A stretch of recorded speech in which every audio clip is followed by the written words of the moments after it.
we are not getting along, and we need to fix it. By that I mean governments are not getting along with us. Governments are cheating on their social contracts with us.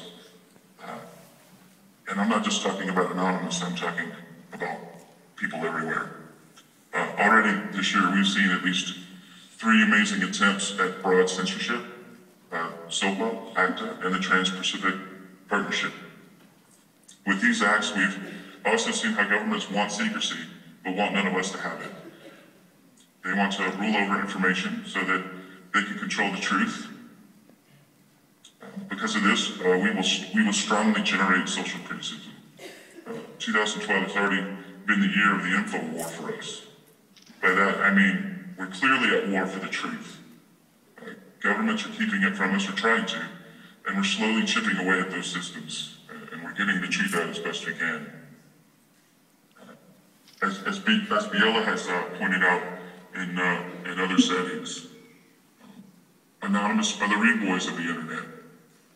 Some call us the keepers to the keys of the internet hate machine.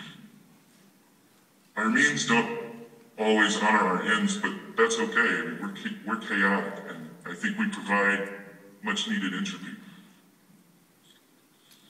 So I want to talk about a couple of very recent episodes, things that have made us laugh and made us take notice of the power that we can all have.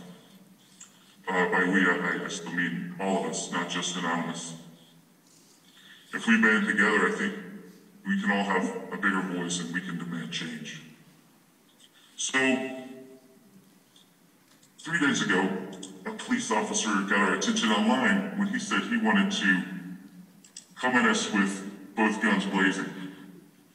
And this is a screenshot of his Twitter feed at the time. He's since taken it down.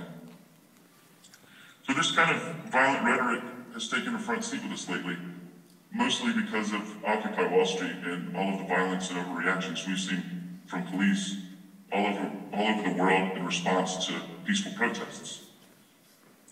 So I guess what he didn't realize is that he put his license plate online, as well as his badge number for all of us to see.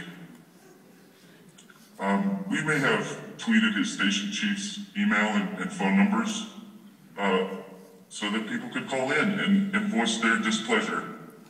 After only 10 hours, we found out through local media he was under investigation for his tweets online. So this is just one thing that you can do. You can take notice of violent rhetoric and violent actions by police in the establishment. But this is what we call a teachable moment. You should watch what you say online, especially if you're the police, and especially if you have violent tendencies. So not only does it provide teachable moments for our opponents, we can find lessons for ourselves in recent events. Another area of criticism for us is censorship. We hate it. We should all hate it. I mean,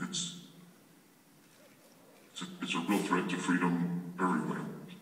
But we hate it even more when laws are shrouded in secrecy. I'm sure most of you have heard of SOPA. There's been a huge internet blackout just a couple of weeks ago.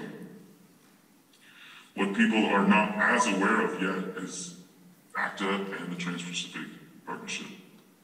ACTA is very similar to SOPA, but it uses some arcane methods to get it shoved down everyone's throats, and that's international treaties. And they try to do that very quietly. It should be noted that we wouldn't have known about ACTA's details had WikiLeaks not told the world. They should be commended for their efforts in getting out the truth on this. That said, if you know anything about secret censorship plans, please do the world a favor. Leak it. Be a whistleblower. Governments aren't going to volunteer this information for us. So hours after SOPA was shelved, we started to tweet about ACTA. And we focused on Poland because it was due to be voted on.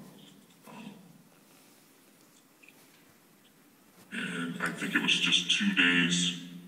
So in 2 days, we were able to get the information out, and this is what we saw. We saw, I don't know, 10, 15,000 people in the streets of Poland, and it was a pretty amazing thing to see. Poland eventually signed it anyway, to the dismay of its people and even some of the politicians. An interesting outcome was that the politicians were so upset about it, the leftist politicians in Poland joined Anonymous for a day. Poland has since made public comments saying that they may not ratify the treaty. I really hope they don't. And I hope other European countries follow suit in Poland and protest and get the information out about this crazy censorship. So this taught us some things. What we learned is that the United States is behind this effort in pushing for censorship in Europe. We learned that through denial of service, as well as traditional real-world protest and activism, we can have an effect on the political process. Politicians were quoted as saying that they didn't really take notice of the severity of acting until the denial of service. So we may need to start embracing this as a tactic. I just wish that law enforcement would not treat it so severely right now, and it needs to change. The third thing we learned is that this is an info war. This is the most important thing. We're in a fight for the truth. When it's being hidden from us, we need to call it what it is, tyranny. Any country that calls itself free or democratic cannot be allowed to hide legislation or treaties from the world, especially not from its own people. If we treated spying on us as seriously as governments treat it,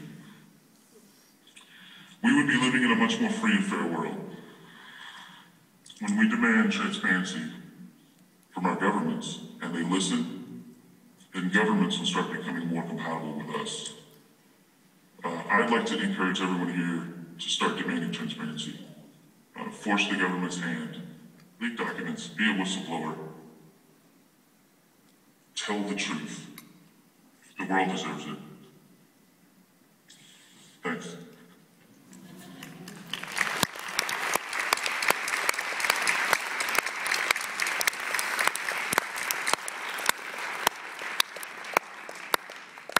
Thank you.